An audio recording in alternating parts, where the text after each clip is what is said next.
ಹರಿ ಓಂ ಶ್ರೀ ಗುರುಭ್ಯೋ ನಮಃ. ನಮಸ್ಕಾರ. ಯಥಾರ್ಥ ಜ್ಞಾನದ ಇವತ್ತಿನಿಂದ ಆರಂಭ ಆಗುವ ಸಂಚಿಕೆಯಲ್ಲಿ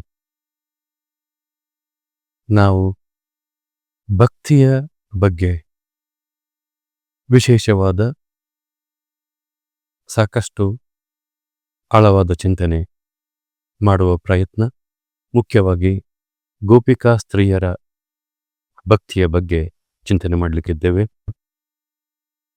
ನಮ್ಮೊಂದಿಗೆ ಈ ವಿಶೇಷವಾದ ಭಕ್ತಿಯ ಚಿಂತನೆಯನ್ನು ಮಾಡಲು ಬ್ರಹ್ಮಣ್ಯಾಚಾರ್ಯರು ಇದ್ದಾರೆ.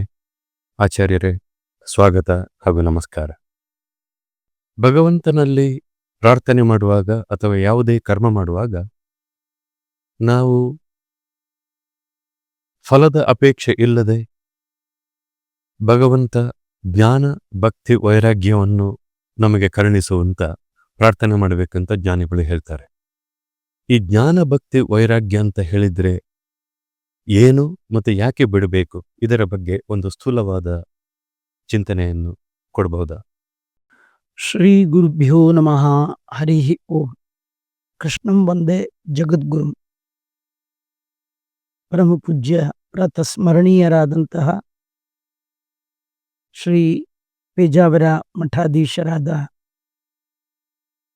ಶ್ರೀ ವಿಶ್ವೇಶತೀರ್ಥರ ಪಾದಪದ್ಮಗಳಲ್ಲಿ ಭಕ್ತಿ ಶ್ರದ್ಧೆಯಿಂದ ನಮಸ್ಕಾರ ಮಾಡಿಕೊಳ್ತಾ, ಅಧುನಾ ಪೀಠದಲ್ಲಿ ವಿರಾಜಮಾನರಾದ ಶ್ರೀ ವಿಶ್ವಪ್ರಸನ್ನ ತೀರ್ಥರ ಅಡಿದಾವರೆಗಳಲ್ಲಿಯೂ ಕೂಡ ಭಕ್ತಿ ಶ್ರದ್ಧೆಯಿಂದ ನಮಸ್ಕಾರವನ್ನು ಮಾಡ್ತಾ, ಜ್ಞಾನಭಕ್ತಿ ವೈರಾಗ್ಯದ ಬಗ್ಗೆ ಯಥಾಶಕ್ತಿ ಯಥಾಮತಿ ತಿಳಿದದ್ದನ್ನ ನಿಮ್ಮ ಜೊತೆ ಹಂಚಿಕೊಳ್ಳುವ ಪ್ರಯತ್ನವನ್ನ ನಾನು ಮಾಡ್ತೇನೆ. ಭಗವಂತನಲ್ಲಿ ಈ ಜ್ಞಾನ, ಭಕ್ತಿ, ವೈರಾಗ್ಯ ಬಿಟ್ಟು ಬೇರೆ ಏನನ್ನ ನಾವು ಕೇಳಿದರೂ ಕೂಡ ಅದು ಸಕಾಮ ಕರ್ಮ ಆಗಿಬಿಡುತ್ತೆ. ಭಗವಂತನ ಅನುಗ್ರಹ ಆಗಬೇಕು ಅಂತಾದರೆ ಸಮಗ್ರ ಭಾಗವತದ ಸಂದೇಶ ನಿಷ್ಕಾಮ ಕರ್ಮ ಮಾಡಬೇಕು. ನಿಷ್ಕಾಮ ಕರ್ಮ ಮಾತ್ರ ಭಗವಂತನ ಅನುಗ್ರಹಕ್ಕೆ ಕಾರಣ ಆಗುವಂಥದ್ದು. ಆ ನಿಷ್ಕಾಮ ಕರ್ಮ ಅಂದ್ರೆ ಏನು ಕರ್ಮವನ್ನ ಮಾಡಿದಾಗಲೂ ಆ ಕರ್ಮದ ಮುಖ್ಯ ಫಲವಾದಂತಹ ಜ್ಞಾನವನ್ನು ದೇವರಲ್ಲಿ ಬೇಡಬೇಕು. ಜ್ಞಾನ ಅಂತಂದ್ರೆ ನಾವು ತಿಳ್ಕೊಳ್ಬೇಕಾದ್ದು ಎರಡರ ಜ್ಞಾನ. ಅದರಲ್ಲಿಯೂ ಬಹುಮುಖ್ಯವಾಗಿ ಒಂದು ಜ್ಞಾನವನ್ನ ದೇವರು ಈ ದೇಹ ಕೊಟ್ಟಾಗ, ಈ ದೇಹ ಅಂದ್ರೆ ಮನುಷ್ಯ ಜನ್ಮ ಜೀವರಿಗೆ ಕೊಟ್ಟಾಗ, ಆ ಜನ್ಮ ಸಾರ್ಥಕ ಆಗಬೇಕು ಅಂತಾದ್ರೆ ಆತ್ಮನ ಬಗ್ಗೆ ಪರಿಚಯವನ್ನು ಮಾಡಿಕೊಳ್ಬೇಕು. ಆತ್ಮ ತತ್ವ ಅದು ದೊಡ್ಡ ತತ್ವ. ಇಲ್ಲಿ ಆತ್ಮ ಶಬ್ದದ ಪ್ರಯೋಗ ಅದು ಜೀವನನ್ನ ಕುರಿತು ಹೇಳಿದ್ದಲ್ಲ, ಭಗವಂತನನ್ನ ಕುರಿತು ಹೇಳಿದ್ದು. ಈ ಜೀವ ಆತ್ಮನ ಬಗ್ಗೆ ಯಥಾರ್ಥವಾಗಿ ತಿಳಿಯೋದೇ ಜ್ಞಾನ. ವೇದ ಮತ್ತು ಉಪನಿಷತ್ತುಗಳಲ್ಲಿ ನಾವು ಮಾಡುವ ಸತ್ಕರ್ಮಕ್ಕೆ ಏನು ಫಲ ಅಂತ ವಿಚಾರ ಮಾಡಿ ಉಪನಿಷತ್ತು, ವೇದಗಳು ನಮಗೆ ತಿಳಿಸುತ್ತೆ. ಕರ್ಮಣ ಜ್ಞಾನ ಮಾತನೋತಿ. ಕರ್ಮಕ್ಕೆ ಸಿಗುವ ಫಲಗಳೆಲ್ಲ ಅವಾಂತರ ಫಲಗಳು, ಅದು ಶಾಶ್ವತವಾದ ಫಲ ಅಲ್ಲ.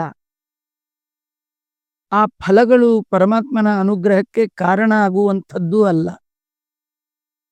ಪರಮಾತ್ಮನ ಅನುಗ್ರಹಕ್ಕೆ ಕಾರಣ ಆಗುವಂತಹ ಕರ್ಮದಿಂದ ಪಡೆಯಬೇಕಾದ ಫಲ ಅಂತಂದ್ರೆ ಅದು ಭಗವತ್ ತತ್ವದ ಅರಿವು.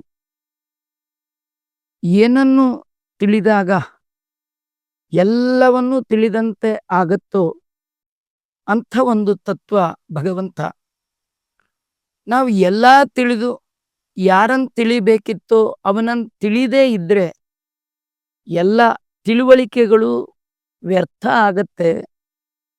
ನಮ್ಮ ಎಲ್ಲ ತಿಳುವಳಿಕೆಗಳು ಸಾರ್ಥಕ ಆಗೋದು ಯಾವಾಗ ಅಂದ್ರೆ ಅದು ಭಗವತ್ ತತ್ವವನ್ನ ತಿಳಿದಾಗ. ಇದನ್ನೇ ಜ್ಞಾನ ಜ್ಞಾನ ಅಂತ ಕರೀತಾ ಇದ್ದಾರೆ. ಹರಿಯ ಅರಿವು ದೊಡ್ಡ ಸಂಪತ್ತು. ಇದಕ್ಕಿಂತೂ ದೊಡ್ಡದಿಲ್ಲ. ನಹಿ ಜ್ಞಾನೇನ ಸದೃಶಂ ಪವಿತ್ರಮಿಹ ವಿದ್ಯತೆ. ಈ ದೇವರು ಈ ಸಾಧನ ಶರೀರ ಕೊಟ್ಟಾಗ ಯಾವ್ಯಾವುದೋ ಸಂಪತ್ತು ಸಂಪಾದನೆ ಮಾಡಿದ್ರು ಆ ಎಲ್ಲ ಸಂಪತ್ತು ಬಿಟ್ಟು ಹೋಗುವ ಸಂಪತ್ತೇ ವಿನಃ ಕೊಂಡೊಯ್ಯುವ ಸಂಪತ್ತಿಲ್ಲ.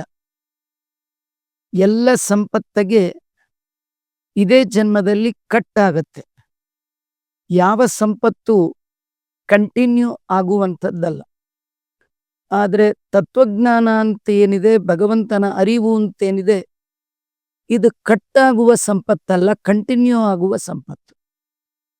ಹೀಗಾಗಿ ಯಾವ ಸಂಪತ್ತು ನಮ್ಮ ಹಿಂದೆ ಹಿಂದೆ ಬಂದು ನಮ್ಮನ್ನ ರಕ್ಷಣೆ ಮಾಡುತ್ತೋ ಅಂತಹ ಅರಿವಿನ ಸಂಪತ್ತು, ಜ್ಞಾನದ ಸಂಪತ್ತನ್ನ ನಾವು ಮಾಡುವ ಕರ್ಮದ ಫಲವಾಗಿ ಭಗವಂತನಲ್ಲಿ ಬೇಡಬೇಕು.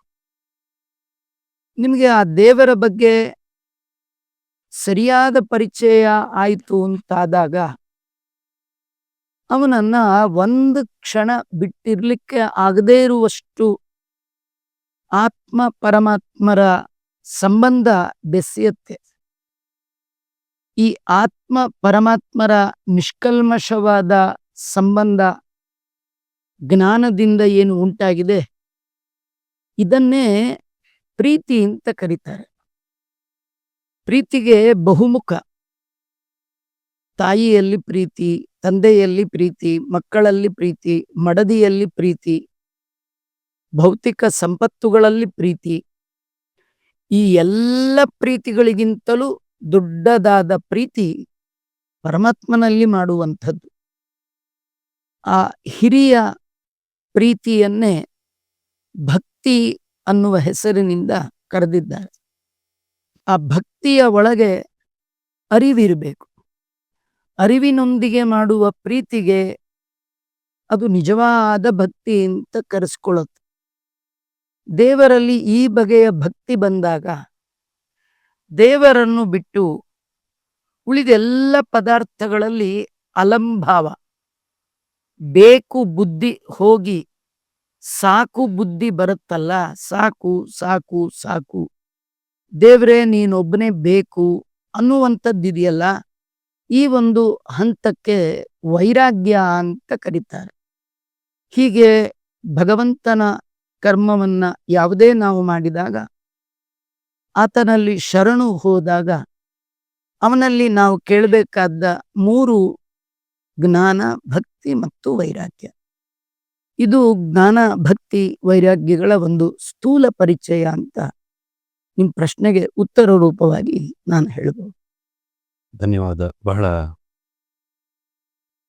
ಅರ್ಥಪೂರ್ಣ ಸಂಕ್ಷಿಪ್ತವಾದ ವಿವರಣೆಯನ್ನು ಕೊಟ್ಟಿದ್ದೀರಿ. ಸೊ ಇದು 3 ಕೂಡ ಒಂದಕ್ಕೊಂದು ಪೂರಕ. ಅದು 2 ಅಥವಾ 3 ಪ್ಯಾರಲಲ್ ಲೈನ್ ಅಲ್ಲ. ಈಗ ಇವತ್ತಿನಿಂದ ನಾವು ಮಾಡುವ ಸಂಚಿಕೆಯಲ್ಲಿ ಮುಖ್ಯವಾಗಿ ಭಕ್ತಿಯ ಬಗ್ಗೆ ಆಳವಾದ ಚಿಂತನೆ ಯಥಾಶಕ್ತಿ. ಭಕ್ತಿ ಹೇಳಿದರೆ ಭಗವಂತನಲ್ಲಿ ನಾವು ಮಾಡುವ ಪ್ರೀತಿ ಅಂತ. ಆ ಭಕ್ತಿಯ ಮಜಲುಗಳಲ್ಲಿವೆಯೋ, ದೇವರಲ್ಲಿ ಭಕ್ತಿ ಮಾಡುವವನು ಬೆಳಗಿಂದ ರಾತ್ರಿ ತನಕ ಜಪ ತಪ ಜ್ಞಾನ ಕಾರ್ಯಗಳಲ್ಲಿ ಎಲ್ಲ ತೊಡಗಿಕೊಂಡು ಭಗವಂತನಲ್ಲಿ ಭಕ್ತಿ ಇದೆ, ಆದ್ದರಿಂದ ನಾನು ಮಾಡ್ತಾ ಇದ್ದೇನೆ ಅಂತ ಹೇಳ್ತಾನೆ. ಕೆಲವರು ಇಡೀ ದಿವಸ ಲೌಕಿಕ ಕರ್ಮಗಳಲ್ಲಿ ತೊಡಗಿಸಿಕೊಂಡು ನಂತರ ಸಿನಿಮಾ, ಮ್ಯಾಚ್ ಇವುಗಳನ್ನು ಫೋಕಸ್ ಮಾಡಿಕೊಂಡು ಟೈಮ್ ಇಲ್ಲ ಅಂತ ಹೇಳಿ ತಿಂಗಳಿಗೆ ಒಂದ್ಸಲವೋ ವಾರಕ್ಕೊಂದ್ಸಲವೋ ಹೋಗಿ ದೇವರಿಗೆ ಕಾಣಿಕೆ ಹಾಕಿ 100 ರೂಪಾಯಿ ಕಾಣಿಕೆ ಹಾಕಿ ಸುತ್ತಾಕಿ ಬರ್ತಾನೆ. ಅವನು ಕೂಡ ಭಕ್ತಿ ಇರುವುದರಿಂದ ನಾನು ಮಾಡ್ತಾ ಇದ್ದೇನೆ ಅಂತ ಹೇಳ್ತಾನೆ. ಈ ಭಕ್ತಿಯಲ್ಲಿ ಏನು ವೈವಿಧ್ಯತೆ ಇದೆಯೋ ಅಥವಾ ಅದು ಗ್ರೇಡೇಷನ್ ಅಂತ ಹೇಳ್ತೀವೋ? ಈ ಪ್ರಶ್ನೆಯನ್ನ ಭಾಗವತದಲ್ಲಿ ತೃತೀಯ ಸ್ಕಂದದಲ್ಲಿ ಸ್ವಯಂ ಭಗವಂತ ತಾನು ಕರ್ದಮ ಮತ್ತು ದೇವಹೂತಿಯ ಮಗನಾಗಿ ಬಂದಾಗ ದೇವಹೂತಿ ದೇವಿ ಈ ಬಗೆಯ ಪ್ರಶ್ನೆಯನ್ನ ದೇವರಲ್ಲೇ ಮಾಡಿದ್ದಾಳೆ. ಮಂದಿರ ಅಂದ್ರೆ ದೇವರ ಬಳಿಗೆ ಬರುವವರು, ಅದು ವಾರಕ್ಕೊಂದ್ಸತಿ ಬರಲಿ, ಡೈಲಿ ಬರಲಿ, ವರ್ಷಕ್ಕೊಮ್ಮೆ ಬರಲಿ. ಭಗವಂತನ ಬಳಿ ಬಂದ ಅಂತಾದ್ರೆ ಆ ಎಲ್ಲರೂ ಒಂದೇಯ? ಹೇಗೆ? ಭಕ್ತಿಯಲ್ಲಿ ವೈವಿಧ್ಯತೆ ಇದೆಯಾ? ಯಾವ ಭಕ್ತಿ ನನಗೆ ಸೂಕ್ತವಾದದ್ದು ಅಂತ ಆ ಭಕ್ತಿಯಲ್ಲಿಯೂ ಕೂಡ ವರ್ಗೀಕರಣ ಇದೆ, ವೈವಿಧ್ಯತೆ ಇದೆ. ಏನದು? ಪ್ರಧಾನವಾಗಿ ಸಾತ್ವಿಕ ಭಕ್ತಿ, ರಾಜಸ ಭಕ್ತಿ, ತಾಮಸ ಭಕ್ತಿ, ಇದು ಪ್ರಧಾನವಾಗಿ 3 ಭಕ್ತಿಗಳು. ನನ್ನ ಹೆಸರು ಜಗತ್ತಿಗೆ ಗೊತ್ತಾಗಬೇಕು, ತಾನು ಭಾರಿ ಧರ್ಮಿಷ್ಠ ಅನ್ನೋದು ಪ್ರಚಾರ ಆಗಬೇಕು. ಅವನು ಪ್ರಚಾರ ಪ್ರಿಯ, ಅಥವಾ ಇನ್ನೊಬ್ಬರ ಮುಂದೆ ತಾನೇನ್ ಕಡಿಮೆ ಅಂತ ತೋರಿಸ್ಲಿಕ್ಕೆ ಮಾಡ್ತಾನೆ.